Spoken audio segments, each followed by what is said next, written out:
भीती कोणाला वाटत नाही. बाकी कशाची नाही तरी आपलं आर्थिक नुकसान झालं तर काय?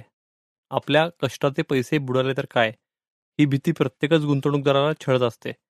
पण यावर खरंच मात करता येते, विशेषतः जेव्हा शेअर बाजार सातत्याने खाली जात असतो तेव्हा. मनातल्या या आदिम भीतीवर मात करत मॅच्युअर्ड इन्व्हेस्टर कसं व्हायचं, तसं ते आपण झालो तर भीतीवर मात करत फायनान्शियल फ्रीडम अचीव करता येऊ शकतं का? या सगळ्याविषयी चर्चा करूया, जाणून घेऊया या एपिसोडमध्ये.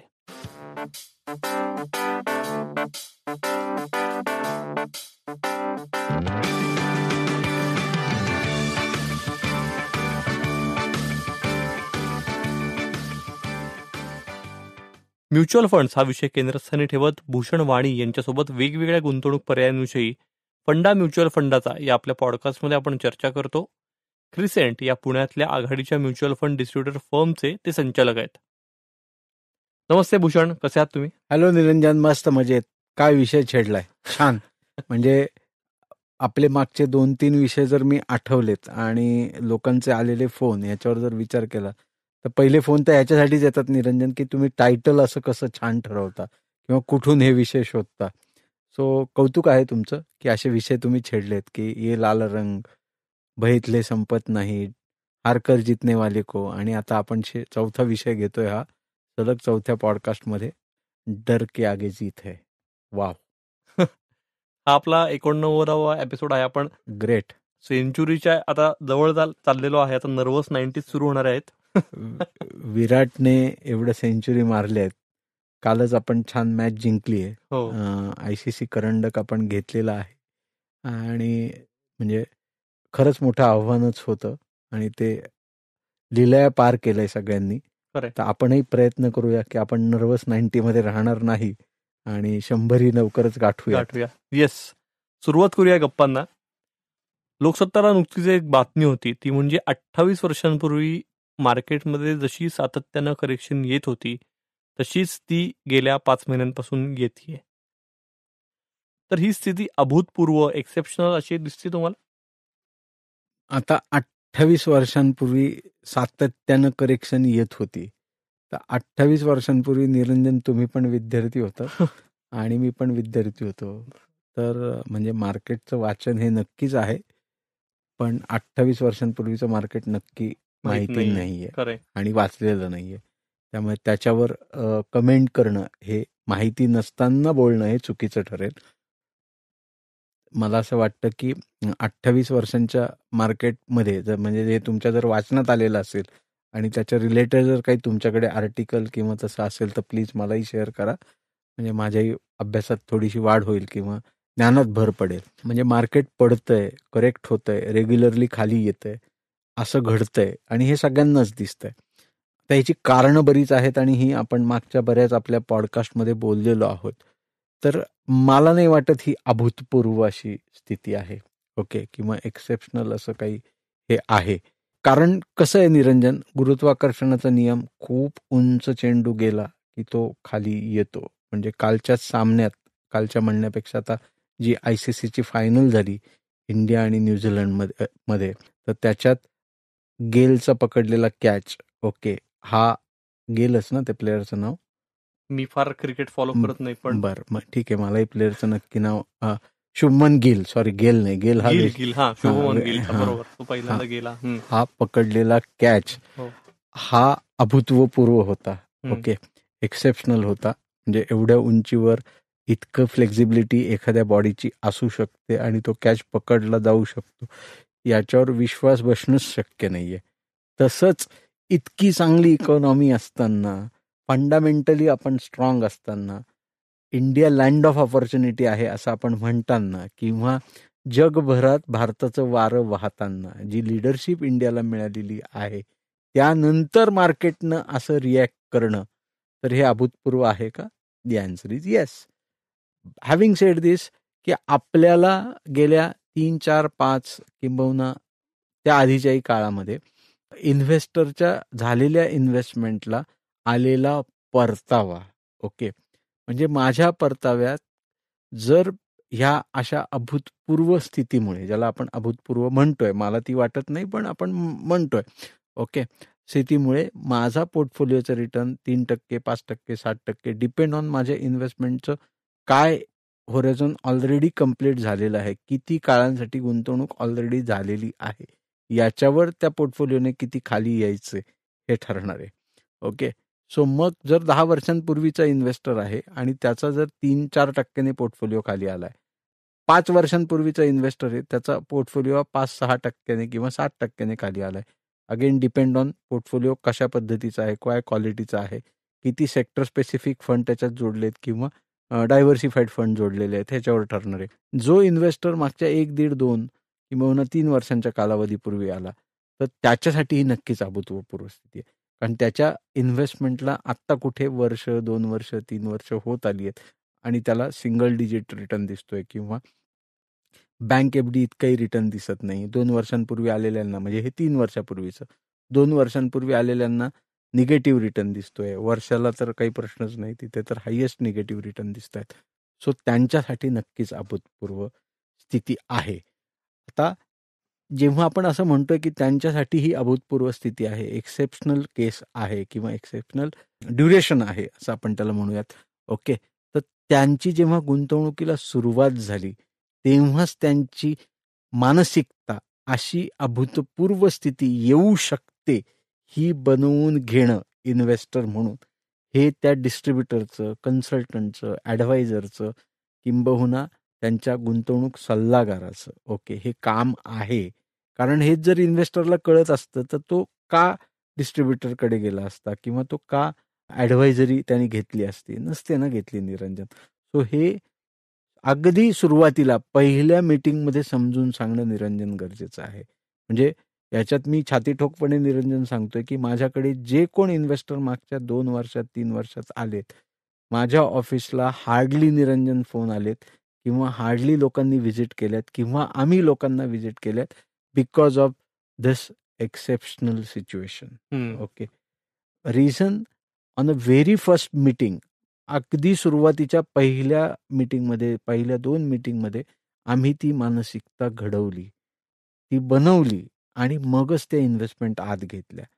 ॲट दी सेम टाईम आम्ही ऑनगोईंग बेसिसवर असं घडू शकतं, ओके, मार्केट हे खाली येऊ शकतं, करेक्शन हे येऊ शकतं, त्यानंतर इन्व्हेस्टमेंटला आपण सुरुवात केली. म्हणजे निरंजन मला हे सांगायला नक्की आवडेल की कुठलाही इन्व्हेस्टर आत घेताना काका काकू जी कोण आलेली असतील, वयस्कर मंडळी असतील किंवा मधल्या एजची मुलं असतील, अगदी लेटेस्ट यंग एजची मुलं असतील, तर आपण प्रत्येकाला सांगितलं आहे निरंजन, म्हणजे आय डोंट नो माझ्याकडे ते स्टोअर नसेल पण आत्ता तरी नाही आहे, म्हणजे ऑफिसला आपण शोधू शकतो की पुढची 2, 2.5, 3 वर्ष तुम्हाला रिटर्न ऑन इन्व्हेस्टमेंट दिसणार नाहीये हे सांगून इन्व्हेस्टमेंट आत घेतली आहे.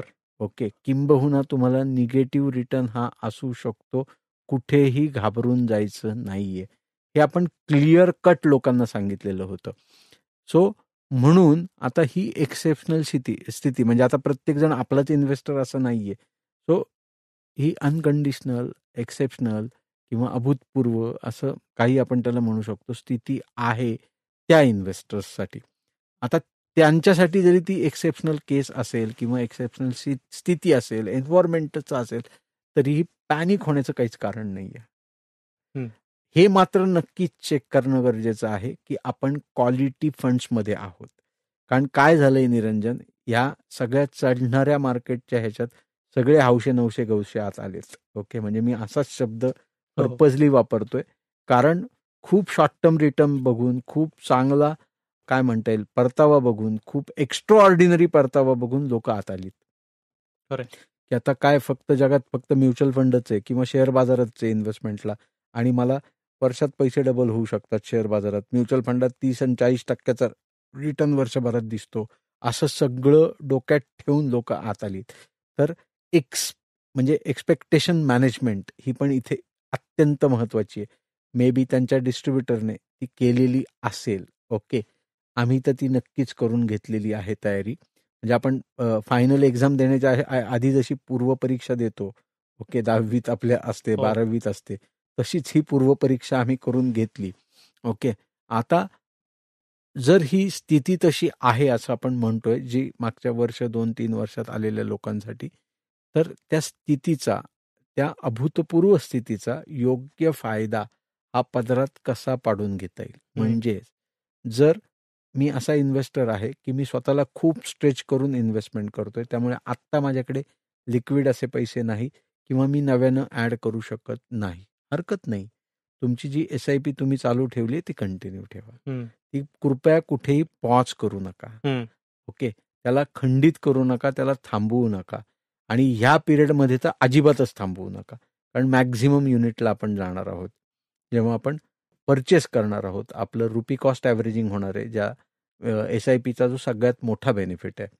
ज्या इन्व्हेस्टरकडे काही प्रमाणात कॅश फ्लो आहे, पण आता भीती वाटतीये. ओके. कारण ऑलरेडी मी स्ट्रेच करून लावलेलं आहे, पण steel I had cushion in my hand. Sufficient cushion असं म्हणणार नाही, पण कुशन इन माय हँड, की काही पैसे मी शेल आउट करू शकतो, टाकू शकतो, इन्व्हेस्ट करू शकतो. तर त्या इन्व्हेस्टरने जर त्याच्या कॅश फ्लोच्या आणखीन, म्हणजे जो ऑलरेडी तो टाकतोय SIPच्या माध्यमातून किंवा लमसम त्याने टाकलेले असतील आणि आता त्याच्याकडे काही कॅश फ्लो आहे, तर त्या कॅश फ्लोमधले 50%, 60%, 70% पैसे अजून डिप्लॉय करायला हरकत नाही.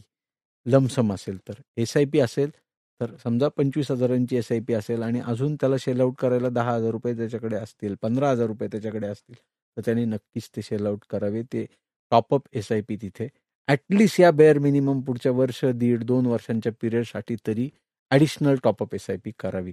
जेणेकरून त्याला मॅक्झिमम युनिटचं तर बेनिफिट निरंजन होणारच आहे. पण ॲट दी सेम टाईम त्याचं जर 10 वर्षांचं गोल असेल, तर ते कदाचित 7 वर्षात, 8 वर्षातच पूर्ण होणार आहे. Because of such cycle of the economy. हा दुसरी महत्वाची बाब झाली. असा दुसरा इन्व्हेस्टर झाला.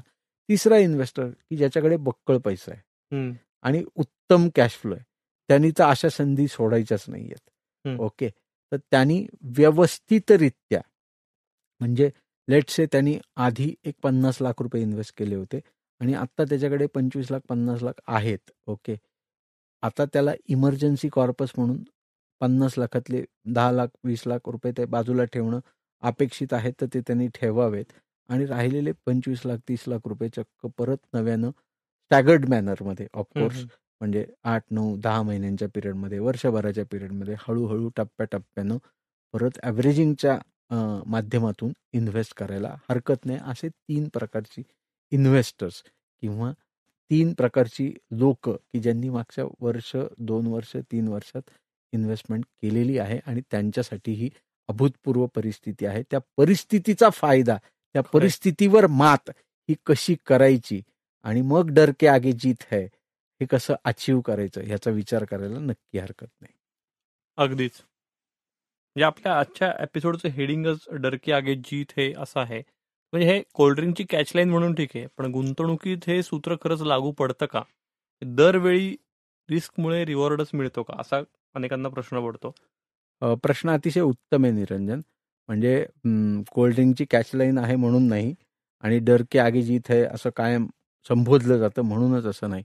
आता तो सलमान खान किंवा अक्षय कुमार ते कोल्ड्रिंक हातात घेऊन ज्या पद्धतीने उंच जोरात उडी मारतात आणि ते कुठे जाऊन पडतात किंवा कुठे ते त्यांची उडी ही झेप घेते आणि त्यानंतर आपल्याला वाटतं की आपण कोल्ड्रिंक हे घेतल्यानंतर आपली उंची किंवा आपली उडी तेवढी जाईल, तर ते तसं शक्य नाही आहे.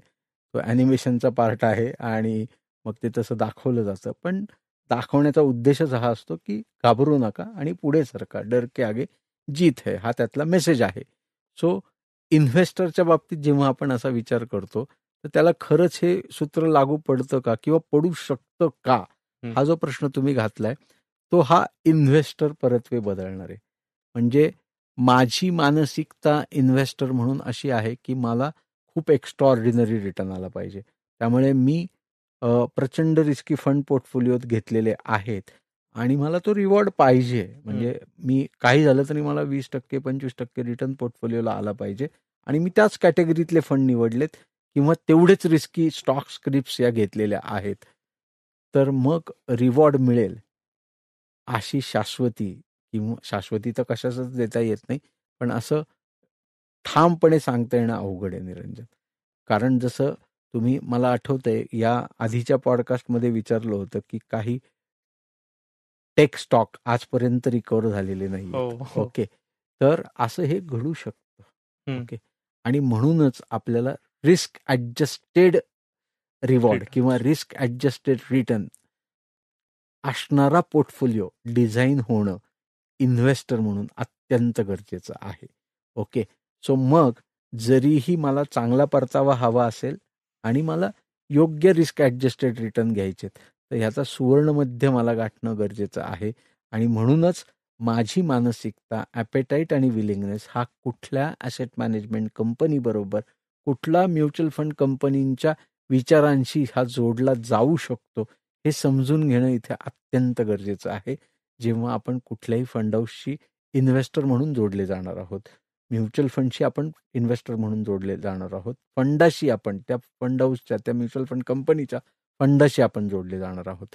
सो मग जर आपण त्या मानसिकतेवर विजय मिळवायचा आहे, आपल्याला डर के आगे जीत है, हे आपल्याला सिद्ध करायचं आहे, इन्व्हेस्टर म्हणून आपल्या बाबतीत सिद्ध करायचं आहे, तर ह्या गोष्टींची पडताळणी होणं अत्यंत गरजेचं आहे. कारण आपण मागेही म्हटलं होतं निरंजन, मागच्या पॉडकास्टमध्ये, संसार हा तेव्हाच टिकतो, म्हणजे हल्ली डिव्होर्सचं प्रमाण का वाढलंय? विचार जुळत नाहीत, छोट्या छोट्या कारणांमुळे भांडणं होतात. आत्ताच आपला सिंगल पॅरेंट डे येतोय निरंजन, 21 मार्चला आपण सेलिब्रेट करतोय.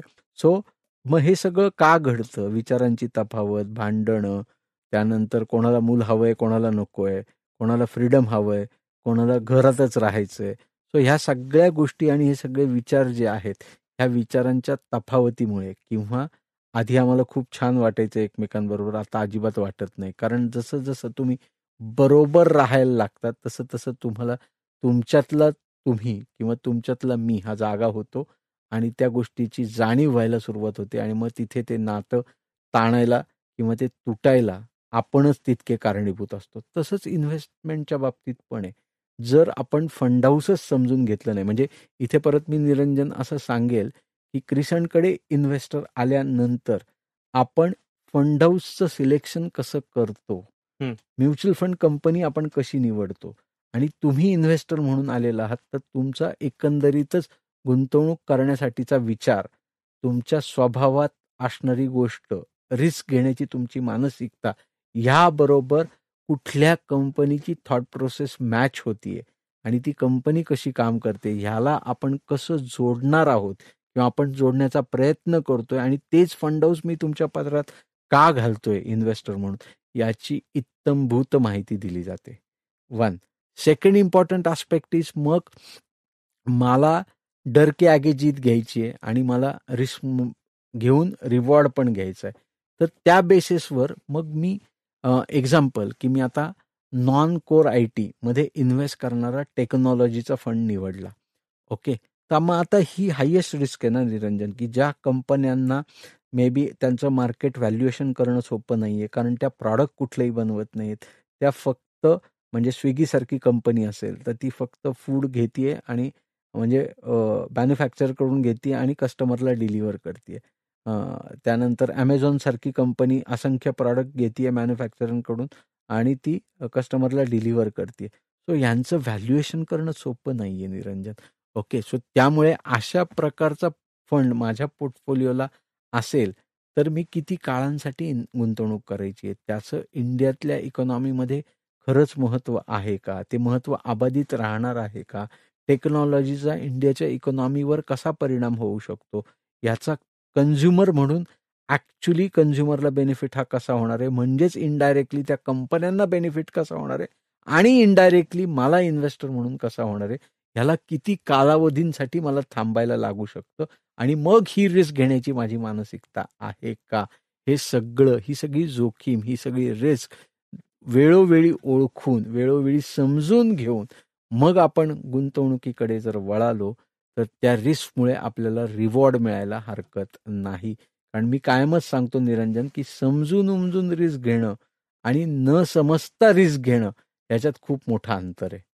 ओके, आणि हे अंतर आपल्याला, ही लाईन आपल्याला समजून घेणं किंवा ती लाईन आखणं हे गरजेचं आहे, तर आपल्याला रिवॉर्ड मिळणार आहे. अदरवाईज तो रिवॉर्ड नक्कीच आपल्या पदरात मिळणार नाही. आणि डर के आगे जीत हे म्हणायला जितकं सोपं वाटतं, ते आपल्या पदरी ही निराशाच येणार आहे.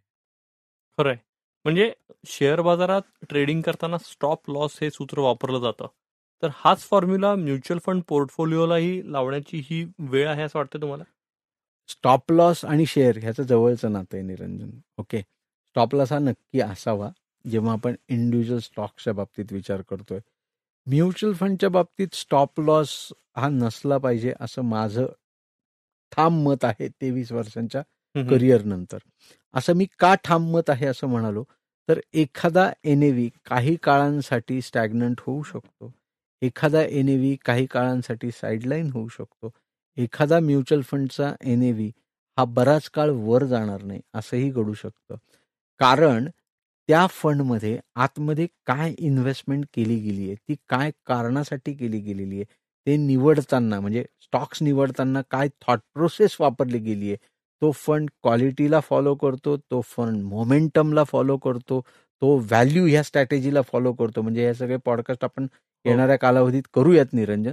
तो फक्त का ह्या सगळ्यांचं ब्लेंड घेऊन तो पुढे जातो. ओके, हे समजून घेऊन. कारण कसं असतं निरंजन, जेव्हा क्वालिटी चालते तेव्हा व्हॅल्यू चालताना दिसत नाही, जेव्हा व्हॅल्यू आणि क्वालिटी चालताना दिसत नाही तेव्हा मोमेंटम चालतं, जेव्हा हे तिघही चालत नाही तेव्हा ह्यांचं ब्लेंड काही प्रमाणात चालतं, हे काहीच जेव्हा चालत नाही तेव्हा डेट फंड चांगले करतात, जेव्हा डेट इक्विटी चांगलं करत नाही तेव्हा गोल्ड चांगलं करतं.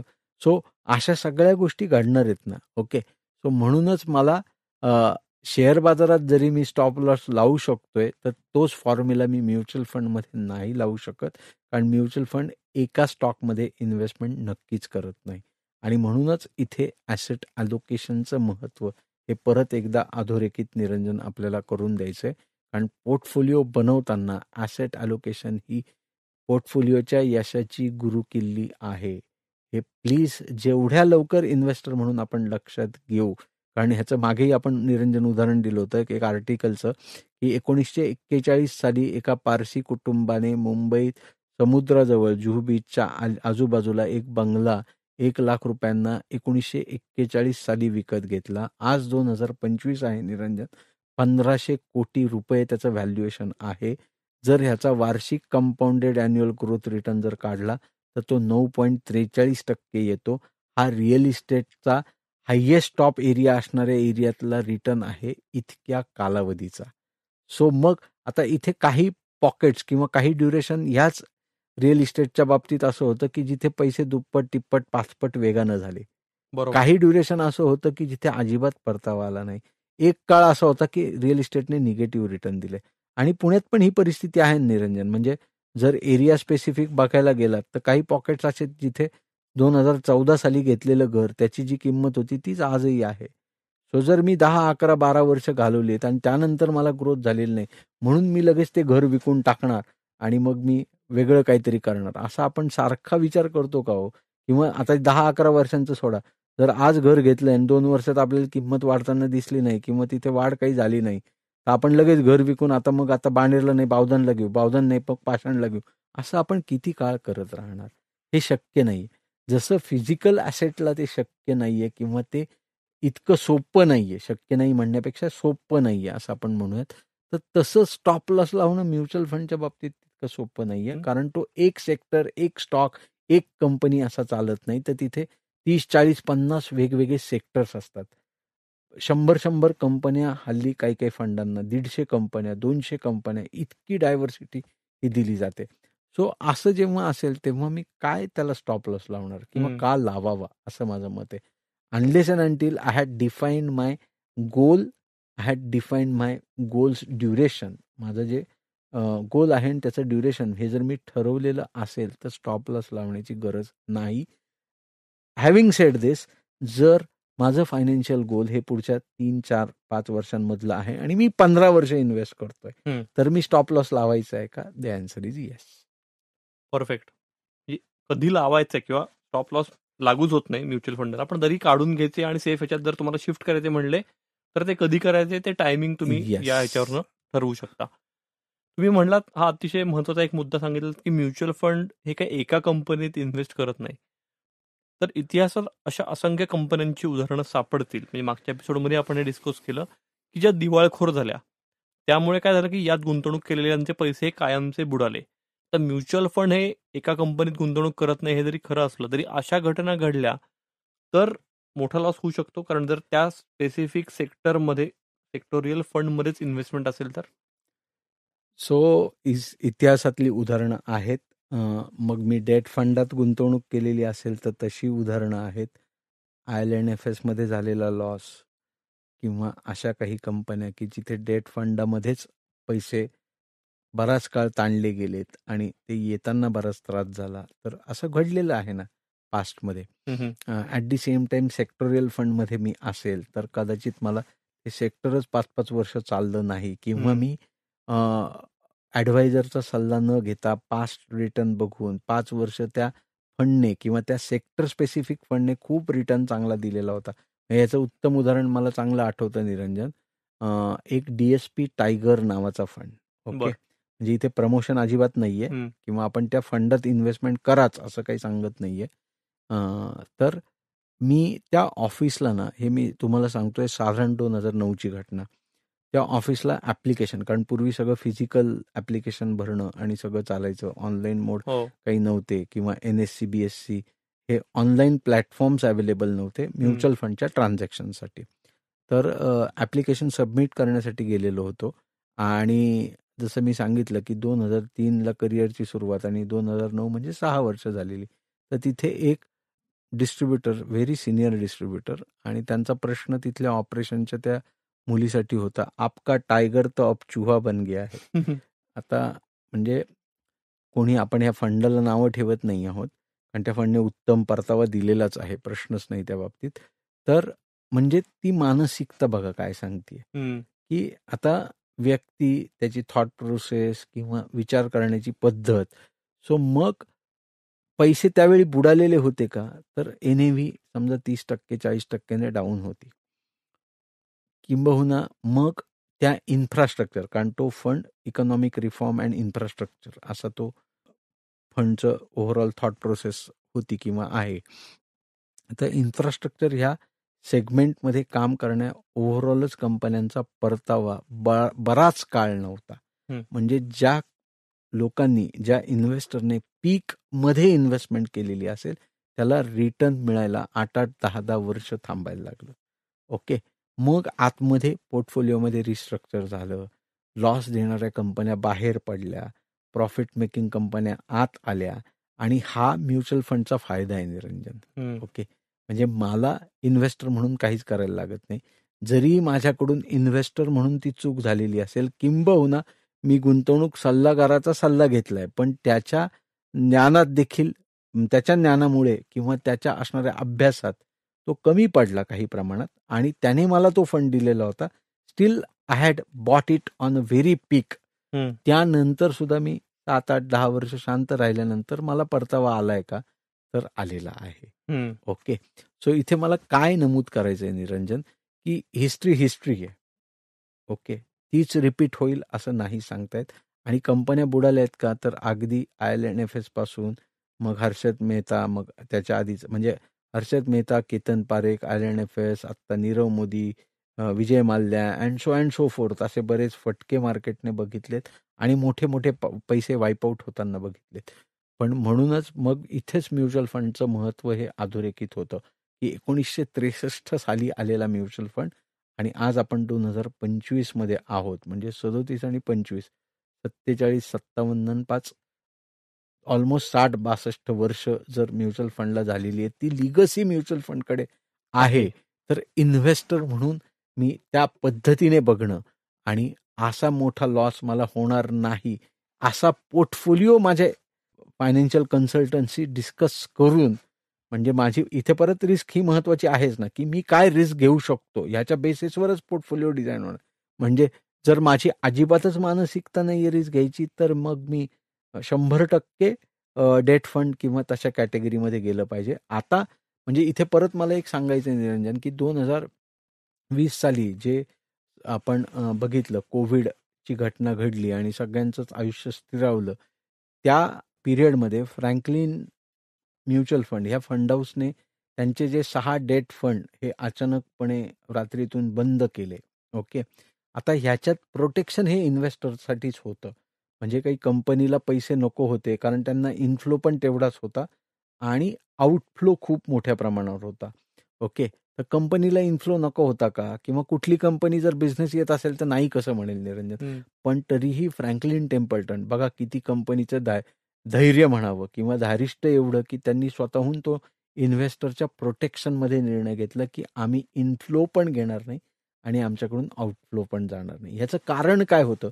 मग तिथे घटना घडलेल्या होत्या ना, ही घटना काय घडलेली होती की तिथे जे डेट पेपर घेतले गेलेले होते त्या पेपरमध्ये जो इंटरेस्ट किंवा जो रिटर्न ऑन इन्व्हेस्टमेंट त्या फ्रँकलिनला मिळणं अपेक्षित होतं त्या ड्युरेशनमध्ये आणि मग फ्रँकलिनने लोकांना देणं अपेक्षित होतं, त्या कंपन्यांनी तो पिरियड एक्सटेंड केला. ओके. म्हणजे जर मला ह्या क्वार्टरमध्ये 5,000 कोटीचं व्याज मिळणं अपेक्षित आहे फंडाच्या अगेन्स्ट, तर त्यांना ते व्याज मिळालं नाही. ओके. आता जर असं असेल आणि फंड मॅनेजरने 100% पैसे डिप्लॉय केलेले असतील, तर तो खिशातून कुठून काढून देणार आहे? सो म्हणून त्यांनी काही काळापुरती स्कीम ही बंद केली. त्याच्यानंतर सेबीने तिथे मध्यस्थी केली. त्यानंतर एसबीआय म्युच्युअल फंडला मध्ये आणलं आणि ग्रॅज्युअली त्या स्कीम परत ओपन करून जसे जसे पैसे रिकव्हर होत गेले, तर पुढच्या 1.5 वर्षांच्या कालावधीमध्ये फ्रँकलिनने प्रत्येक इन्व्हेस्टरचा मार्क टू मार्केट म्हणजे मार्केट व्हॅल्यूप्रमाणे प्रत्येक पैसा परत केला. ओके. सो आता ह्या असं आपल्या आयुष्यात इन्व्हेस्टर म्हणून घडू शकतं का? तर नक्कीच घडू शकतं. आता तो फंड काय होता? तर तो प्युअर डेट फंड होता. तरीही त्याच्यात अशी घटना घडली. तर त्याच्यात हायेस्ट रिटर्न देणारे स्क्रिप्ट घेतलेल्या किंवा डेट पेपर घेतलेले म्हणजे 10%, 10.5%, 11% असे रिस्की पेपर त्याच्यात होते. आणि गेली बिफोर धिस इव्हेंट हॅपन त्याच्या आधीची 7, 8, 10 वर्ष त्या फंड मॅनेजरने तो रिटर्न दिलाच ना. जेव्हा एफडीला 6, 7 आणि 8% रिटर्न होता किंवा other mutual fund, other date mutual fund हे 7%, 8% रिटर्न देत होते, तेव्हा त्यांनी 10, 11% रिटर्न दिला आणि तो लोकांनाही चालला आणि ॲडवायझरलाही चालला. बरोबर. पण मग जर आतली ही रिस्क आहे, कारण जेव्हा एवढा परतावा येतो म्हणजे बट ऑब्वियस तिथे AAA रेटेड कंपनी कमी असतील किंवा त्या नसतील, -A पेपर असतील किंवा छोट्या कंपन्या असतील की जे पैसा मार्केटमधून उभा करण्यासाठी मॅक्झिमम इंटरेस्ट द्यायला तयार होतात, अशा कंपन्या असतील, तर ही इन्व्हेस्टर म्हणून ही रिस्क मी घ्यायची आहे का? हा विचार करणं मी गरजेचं आहे. तर मग माझा मोठा लॉस जर मला टाळायचा असेल आणि हिस्ट्री रिपीट होऊ नये, ओके, असंच आपण म्हणजे प्रार्थना करूया देवाकडे. पण असं जर माझ्या आयुष्यात इन्व्हेस्टर म्हणून घडायला नको असेल, तर मला या सगळ्या घटनांची व्यवस्थित अभ्यास करून, उजळणी करून, ही ज्या पोर्टफोलिओ मॅनेजरला, ही ज्या ॲडवायझरला, ही ज्या डिस्ट्रीब्युटरला, गुंतवणूक सल्लागाराला माहिती आहे, त्याच्याशी सल्ला मसलत करून रिस्क ही समजून घेऊन मगच पुढे इन्व्हेस्टमेंटला येणं गरजेचं आहे. म्हणजे माझा मोठा लॉस हा टळू शकतो. वा, तुम्ही खूपच डिटेलमध्ये सांगताय आणि मला असं वाटतं की हे गरजेचं पण आहे, कारण सध्या जरा पॅनिक सिच्युएशन ओव्हरऑल मार्केटमध्ये आणि इन्व्हेस्टर्समध्ये आहेच आहे. तर मार्केटची सध्याची स्थिती बघता SIP द्वारे टप्प्याटप्प्यानं गुंतवणूक करावी की एकदम लमसम गुंतवणूक करत अधिकाधिक युनिट्स म्युच्युअल फंडातले खरेदी करायला प्राधान्य द्यायला हवं? सो इथे कसं आहे निरंजन, की काही लोक अशी आहेत की ज्यांना रेग्युलर कॅश फ्लो येतो, म्हणजे सॅलरी एम्प्लॉई तर रेग्युलर कॅश फ्लो आहे. सो त्याला जर त्याचा कॅश फ्लो अलाउ करत असेल तर त्यांनी SIP टॉपअप करावी.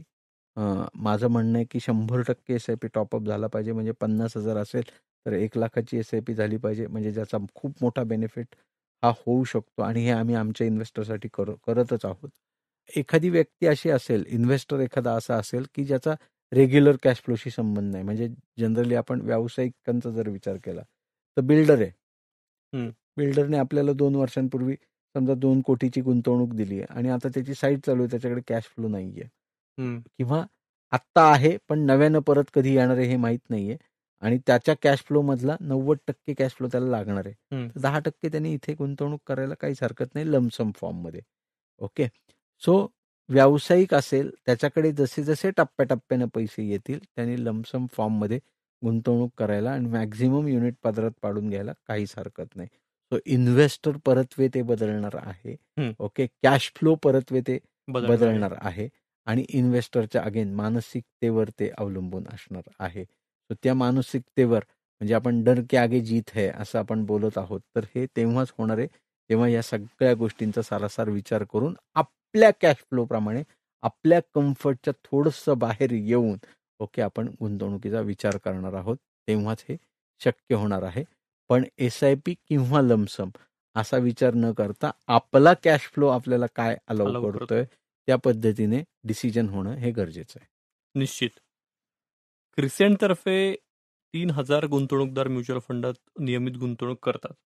तर त्यांची मनस्थिती सध्या कशी आहे? म्हणजे निश्चिंत, चिंतातूर की आणखी काही? अगदी एका शब्दात सांगायचं तर निश्चिंत. वा.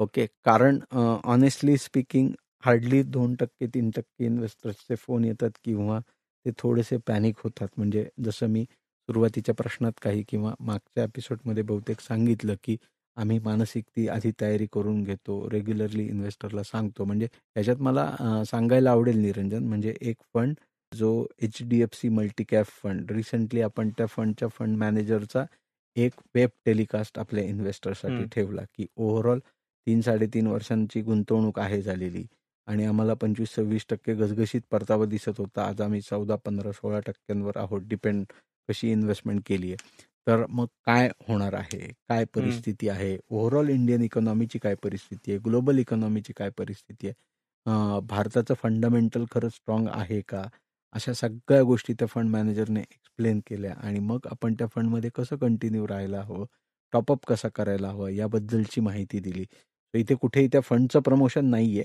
पण ओव्हरऑलच काम करण्याच्या पद्धती मी तुम्हाला सांगतोय. कारण हा विश्वास देणं गरजेचं आहे असं मला वाटतं. कारण जोपर्यंत तुम्ही तो ट्रस्ट डेव्हलप करत नाही, जोपर्यंत तुम्ही तो कॉन्फिडन्स डेव्हलप करत नाही, ट्रस्ट म्हणण्यापेक्षा ट्रस्ट हा मीटिंग नंतर 2-3 मीटिंग नंतर हळूहळू डेव्हलप झालेला असतो, तरच ते आपले इन्व्हेस्टर होतात. ओके. तर तो कॉन्फिडन्स जोपर्यंत डेव्हलप होत नाही तोपर्यंत ती चिंतातूर परिस्थिती ही दूर होणार नाही. आणि कसं आहे निरंजन, स्वभाव आहे माणसाचा. म्हणजे आपण किती म्हणलं की पॅनिक होऊ नका, घाबरून जाऊ नका, तरीही ऑनगोईंग बेसिसवर ते हँडहोल्डिंग करणं तितकंच गरजेचं आहे.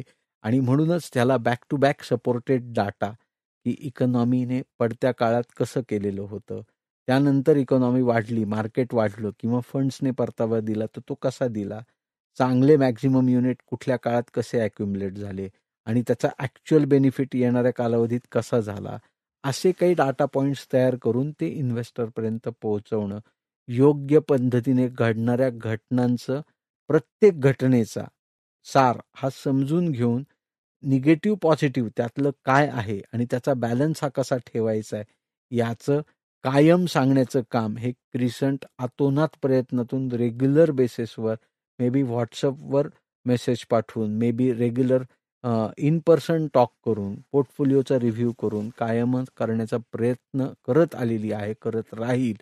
सो माझं सध्याच्या इन्व्हेस्टरला, क्रिसंटच्या असतील किंवा नसतील, ह्यांना सांगणं एवढंच आहे, मेसेज हाच आहे या पॉडकास्टचा, की आपल्याला डर के आगे जीत है या विषयावर जर पोचायचं असेल किंवा हे समजून घ्यायचं असेल आणि आपल्याला खरंच तो उच्चांक गाठायचा आहे किंवा खरंच एक स्ट्रॉंग वेल्दी पोर्टफोलिओ बनवायचा आहे, तर घाबरून जाऊ नका. चिंतातूर होण्यासारखी काहीही परिस्थिती नाही. बेस इफेक्ट इकॉनॉमीचा वाढत चाललेला आहे. आज आपण 4 ट्रिलियन आहोत, ग्रॅज्युअली आपण 5-7-8-10 ट्रिलियन होणार आहोत येणाऱ्या 7-8-10 वर्षांच्या कालावधीत. ड्युरेशन काही असू शकतं, नक्की ते सांगता येत नाही की 2030ला आपण 7 ट्रिलियन असू की 10 ट्रिलियन असू, पण टप्प्याटप्प्याने ते नंबर ऑफ ट्रिलियन हे वाढत जाणार आहे. कारण 1 ट्रिलियन आपण जर 40 वर्षात 50 वर्षात अचीव केलं तर तिथपासून 3 ट्रिलियनचा टप्पा आपण हा अतिशय छोट्या पिरियडमध्ये क्रॉस केला. त्याचबरोबर 3 ते 4 ट्रिलियनचा टप्पा हा आपण अतिशय छोट्या पिरियडमध्ये क्रॉस केला. सो हे सगळं फंडामेंटल ऑफ इकॉनॉमिक्स आहे आणि हे चेंज होणारं नाहीये. सो अल्टिमेटली परिस्थिती चिंतातूर जरी वाटत असली तरी इन्व्हेस्टरने त्या चिंतातूर परिस्थितीचा योग्य फायदा, योग्य बेनिफिट स्वतःच्या पोर्टफोलिओला कसा करून घेता येईल आणि रेग्युलर टच ज्याला आपण म्हणतो हा ठेवून, म्हणजे इथे बोथ वे निरंजन, म्हणजे समजा भूषणवाणी किंवा क्रिसंटचा जर इन्व्हेस्टरला फोन आला नाही, असं होऊ शकतं एखाद्या वेळी, पर्पजली कोणीच करत नाही आणि आम्ही तर अजिबातच करत नाही, तर समजा राहून गेलं, म्हणजे तुम्ही आमचे एक इन्व्हेस्टर आहात, जर तुम्हाला फोन आला नाही तर प्लीज स्वतःहून कनेक्ट करा, असं आम्ही लोकांना कायम सांगतो. कारण हे जेवढं माझं काम आहे तेवढंच इन्व्हेस्टर म्हणून तुमचं देखील काम आहे. कारण तुमचे हार्डकोर पैसे तुम्ही दिलेले आहेत, इन्व्हेस्ट केलेले आहेत. सो घाबरून जाऊ नका. सध्याची परिस्थिती भयावह असली तरी ती भयावह परिस्थिती दूर होईल याच्यासाठीचे आपले पॉडकास्ट नक्की ऐका. ये लाल रंग कब मुझे छोडेगा, भय इथले संपत नाही, डर के आगे जीत है, हार कर जीतने वाले को बाजीगर कहते हैं. आणि फायनली हा सगळा डर मनातून काढायचा असेल तर नॉलेज इज दी ओनली की. ओके. आणि ते नॉलेज जेवढं आपण इन्व्हेस्टर म्हणून एन्हान्स करत राहू तेवढी भीती, तेवढं डर आपल्या मनातलं जाणार आहे आणि त्याच्या पुढे जीत ही आपल्यासाठी लिहिलेलीच आहे. वा, नक्कीच हे खरं आहे. म्हणजे इन्फॉर्म्ड डिसिजन्स हे घेतले पाहिजेत. म्हणजे हॅपहॅपॅर्डली म्हणजे घाईघाईत किंवा काहीतरी वाचून किंवा काहीतरी मित्र म्हणतोय म्हणून मी आता इन्व्हेस्टमेंट काढून घेतो किंवा SIP बंद करतो, तर अशा कुठल्याही निष्कर्षाप्रत कोणीच येऊ नये. कारण ही खरंच एक अपॉर्च्युनिटी पण आहे. मार्केट खाली जाते ही. याचं आणखीन एक मुद्दा असा आहे निरंजन, जसं तुम्ही पटकन मित्र किंवा हे म्हणालात, कारण इन्व्हेस्टर टू इन्व्हेस्टर रिटर्न हा बदलणार आहे. म्हणजे आता कसं होतं निरंजन, की मी एक इन्व्हेस्टर आहे, 2 वर्षांपूर्वी इन्व्हेस्टमेंट सुरू केली आणि एक इन्व्हेस्टर ज्याच्या इन्व्हेस्टमेंटला 7, 8, 10 वर्ष झाली आहे, तो काय करतो, 10 वर्ष झालेल्याला 2 वर्ष ज्या इन्व्हेस्टरला झालेले ते दोघं एकत्र बसतात आणि पोर्टफोलिओ बघतात आणि मुझे तो इतना रिटर्न आ रहा है, आपको तो निगेटिव्ह आ रहा है, तो आपका फंड मैनेजर, आपका डिस्ट्रीब्यूटर कुछ काम नहीं कर रहा है, या तो वो काम का नहीं, या तो कुछ गलत काम कर रहा है, असं कुठेतरी तो टॉक सुरू होतो आणि मग इन्व्हेस्टर स्वतःला अडचणीत आणायला सुरुवात होतो. तिथे ती चिंतातूर परिस्थिती निर्माण होते आणि तिथे भीती पूर्ण मनात निर्माण होते किंवा वाईट वाटतं की आपण चुकीचा डिस्ट्रीब्युटर निवडलाय, चुकीचा ॲडवायझर निवडलाय. तर कृपया प्रत्येक इन्व्हेस्टरला हे सांगणं आहे, असं करू नका. वेळ हे एकमेव सोल्युशन आहे आणि तरच डर के आगे जीत आहे. नक्कीच. त्यामुळे सगळ्या गुंतवणूकदारांनाही आव्हान आहे की तुम्हालाही कुठल्या सल्ल्यासाठी, मार्गदर्शनासाठी, शंका निरसनासाठी जर मदत हवी असेल तर तुम्ही क्रिसेंटला अगदी हक्कानं संपर्क साधू शकता. त्यांचा नंबर प्लीज नोट डाऊन करून घ्या. नंबर आहे 9764125533. मी नंबर परत एकदा सांगतो, 9764125533. याशिवाय तुम्ही crescentmfd.com यांच्या वेबसाईटलाही भेट देऊ शकता. हा एपिसोड आवडला असेल तर आमचं चॅनल नक्की लाईक करा, सबस्क्राईब करा आणि तुमच्या मित्रमैत्रिणींना, नातेवाईकांना याची लिंक नक्की शेअर करा. हा पॉडकास्ट तुम्ही Spotify, Apple podcast, Jio Saavn, गाना, अमेझॉन म्युझिक, गुगल पॉडकास्ट यासह क्रिसेंटच्या यूट्यूब चॅनलवरही मोफत ऐकू शकता. आत्ता आपण ऐकलात भूषण वाणी आणि निरंजन मेढेकर यांच्या आवाजात फंडा म्युच्युअल फंडाचा हा पॉडकास्ट. ही क्रिसेंटची निर्मिती असून साऊंड्स ग्रेडची 2025ची प्रस्तुती आहे. साठवून पैसा योग्य वेळी गुंतवेन, म्युच्युअल फंडात इन्व्हेस्ट मी करेन.